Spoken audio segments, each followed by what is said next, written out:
Hello everyone, back with my David Bowie collection, and we are at number 9 now, and this is going to be a surprise for some. And at 9 we have Outside, the Nathan Adler Diaries, I should say, Bowie's 19th studio album, released in September, I believe, of 1995. And he has began to work again with Brian Eno on this particular album, who produced the album with Bowie, and David Richard, I think, co-produced it as well. But Brian Eno features very heavily on this album. Um, to me, this album is a masterpiece. And the funny thing about this album is, when this album first came out, I just could not get into it. I thought it was absolute, oh my God, this is not for me at all. But as a couple of years went on, I just really got into this album. I thought it was an absolute masterpiece, to be honest with you. It features all sorts of characters and Eno's influences there. And he's working with some great musicians, from Mike Garson, back Carlos Salama. Oh, it's just an absolute masterpiece. I absolutely adore this album, to be honest with you. Now, the thing about me with Bowie is I'm very kind of out there with his albums. There's no kind of particular... I don't just like his 70s work. I don't just like his 90s work. I like everything, and I kind of put everything in, and I kind of pick out the best of what I primarily listen to more. I listen to Outside a lot, I have to say, because I really like this album. I like the sound of the album, and I think this album is way ahead of its time. Yeah, released in 1995, recorded in London and in Switzerland, I believe. It opens up with Leon Takes Us Outside, which is an absolute cracker, just a kind of a spoken word kind of... it's a concept album, so you kind of have to follow each song into each other. Outside, the song, absolutely fantastic. Fourth single to be released from A Heartfelt Lesson. When I first heard that, I said, oh my God, no way. But it's really grown on me, that song. It's such a clever song. A Small Plot of Land, which is a very strange kind of piano-y type song. Very unusual song. Siege, spoken word. Hello Space Boy, an absolute belter of a song. Prefer the version on this. Now, this is the third single to be released. The final single to be released from this album was recorded with Pet Shop Boys, but I actually prefer the version on this. It's more rocky, it's more heavy. The Motel, probably my favourite song on this particular album. Beautiful piano work, beautiful lyrics, just his voice, everything about that song, 10 out of 10. I have not been to Oxford Town. He sings with that real kind of Cockney voice. Reminds me kind of, again, getting back to his Berlin era. And No Control, this funky kind of techno-y type soundtrack, absolutely brilliant. The songs go off in all sorts of different directions. So many different sounds on this album, so many different influences. Siege, spoken word track. Fire of Utter Destruction is beauty, an absolutely brilliant song. And I think that song, I remember when I think it was his fan club thing at the time, Bowie Net. I think when you joined, you got a CD, and they sent out this CD of Live and Well, I think it was called. I have it somewhere. You got this CD, and there was live recordings on it, and there was other tracks like Fun, So Forth, which is appearing now on his new release, Is It Any Wonder? There was songs, kind of rarities and stuff on it, and there was some live tracks, and that was on it, was live, and it absolutely blew me away, and that's what really got me back to this album. Was that particular song, that particular piece. Brilliant song. Romania, A Stone, another fantastic track. We Prick You, another great song. Nathan Adler, Siege, spoken word, great song. I'm Deranged, brilliant song. One of the best songs on the album. Trudy's Architect's Eyes, another great song. Siege, Nathan Adler. And then you have Strangers When We Meet, which was a song that he has revisited here from his Put Up Suburbia album. Does it a little differently, but it's sung beautifully, an absolute belter of a song. It's a bit of kind of the Off and Annie on this particular album, because it's nothing like the rest of the album. Yeah, very clever album, as I said. It put Bowie back kind of into the kind of, everyone was kind of interested. It made him very interesting, I have to say, this album. But I'm not going to say it's an underrated album. It's not everyone's cup of tea, this album. It's not everyone's favourite album. And a lot of Bowie fans kind of said, oh, I find Outside very hard to get into. This particular album also he always intended to revisit. There was a lot of work from this album that actually hasn't appeared on it. It's appeared on a Butter Supply bootleg Wishful Beginnings, I think it's called, which has the kind of full versions of particular songs like Romania A Stone, so far. But that's that I could go on about that forever. But yeah, there was some great material that didn't actually appear on this album. So we did have, this album could have been released again. It could have been a 4-piece album. There was so much material written for it. But I think it's because he got so much kind of feedback from Brian Eno, because Brian Eno's old style of writing was brought into this, and his old style of way in doing things so forth was brought into this. And again, working, as I said there, with people like Carlos Alomar again, which was great. But the musicians are great, and of course you've Gaylan Dorsey again on bass. You have Mike Garson, of course, on piano, which is absolutely brilliant. You can actually hear his Aladdin Sane influence coming through on this album as well. He kind of gives these musicians, again, as he always does, they're kind of 2 cents. They can all put their own kind of influences into the album, and it really shows in this album. And this album is completely in control. It's kind of the album that Bowie went into the studio and said, I want this to be the perfect piece. You know, he really knew what he wanted to do, even though he went into the studio with nothing, absolutely nothing written. Just they all went in, sat down and done it from scratch.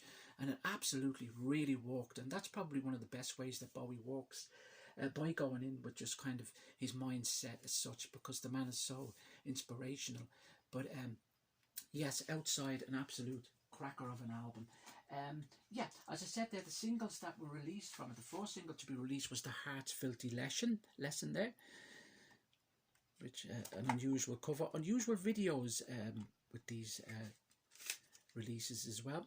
That Strange Is When We Meet there, which has the B-side, well, on this particular CD, The Man Who Sold the World Live, which is great. I think that's from Paris, that version. The Man Who Sold the World that he done on the Outside tour was so different from its original sound. Reeves Gabrel's kind of redone it with him, and it just sounds absolutely phenomenal. I really like it. It's just so different, brilliant. And that's the Hello Space Boy, the version with the Pet Shop Boys, which is, I think that done very well for him in the charts as well. But it wasn't for me. I just couldn't really, I wouldn't be a huge Pet Shop Boys fan now, to be honest with you. It kind of has that kind of Space Oddity spoken thing in it as well. So yeah, it's kind of a mix up between Space Oddity and Hello Space Boy. It works, it does work, it sounds good, but it wouldn't be for me now, to be honest with you. There were also 7 inches released with this album as well, limited edition 7 inches. You had Hello Space Boy, again with the flip side, the Heart's Filthy Lesson. This is on a pink vinyl, so that's that lad there. And he also had Strangers When We Meet with the Man Who Stole the World Live, which I think is on a green vinyl. Yes. Outside also got a re-release on a CD a few years later on, after I think around 2000, 1999, 2000, with a little booklet in it as well. This features the full album again, and it also features other tracks, mixes, so forth, and a couple of bonus track songs like Get Real, which didn't appear on the album. That one there. Now this is excerpts. Now the thing about excerpts is it doesn't have the entire album. The entire album was oh god, it was a very, very long album. I think it was around 85 minutes long, this particular album, but it was cut down for the vinyl in 1995. This is not the original 1995 release. This was released on Music on Vinyl in the early 2000s, and then it was released on Friday Music on a white vinyl double album. Actually it's a gatefold album with Friday Music, which features all the tracks. That one there. So it's nice to have them all on vinyl as well. So it never really got reissued quite often, this album. We thought it was going to be reissued now with a box set which didn't come out, which eventually probably will come out, which went up to the Love and the Alien box set, the 5 years box sets as I call them. So I'm sure they'll release a lot of his 90s materials once they get copyright and so forth sorted out. But Outside is an absolute cracker of an album, one of his most cleverest albums, and everyone kind of has their kind of influence on this album. And when he went out on tour, he brought the sound off this album with him, as he always does on his tours, and he done some great classics like Moon Age Daydream, a Reeves belting out the guitar, and songs like DJ from the Lodger, Boys Keep Swinging from Lodger, and even Repetition from Lodger were featured on that particular tour. But Joe the Lion also got a look in at this. And when he toured it too, he kind of went out and he was touring with the 9 Inch Nails, which I wouldn't be a 9 Inch Nails fan now, but it was kind of very obscure for him to be doing such a thing. So he went out really not expecting. He didn't. This album, ironically, when he put it out, he wasn't expecting it to do well. He said it's just something he wanted always to do, was to kind of get back to his character thing and create this kind of new kind of sound and move and walk again with Brian Eno, of course, and yeah. But it really took off this for him, I have to say. And I feel a bit guilty because when I went to see him in Dublin, in the Point Depot at the time in 1995, I went to the show and I remember saying, oh, you know, he was doing a lot of material from this, and at the time I wasn't really into this album, and he didn't do any old hits. Yes, he done Teenage Wildlife, and he done DJ, and he done Boys Keep Swinging, My Death, he done, for instance. But he had that sound which I wasn't appreciating at the time, and I feel a bit guilty about that, because looking back, it really was so ahead of itself, and he really created such a new way, new style of music, and I just didn't appreciate it at the time, and I feel a bit guilty, and I didn't take in that show as well as I should have. But the good thing about that particular show is Butter Supply released the Dublin gig on the Outside tour as one of their albums with fantastic sound, which I have also. Anyway, that's a different story. But yeah, I didn't. But now it took me about 2 years after, in around closer to when he released Hours, for me really to get into this album. And when I got into it, I really did get into it.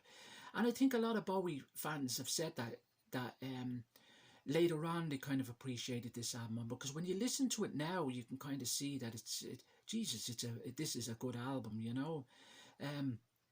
Yeah, so I put it at number 9 because it's an album I always revisit, and it's an album I like a lot. And when I heard that he was going to revisit, and it was always close to him, this album, because he always said that he was very, very fond of this album.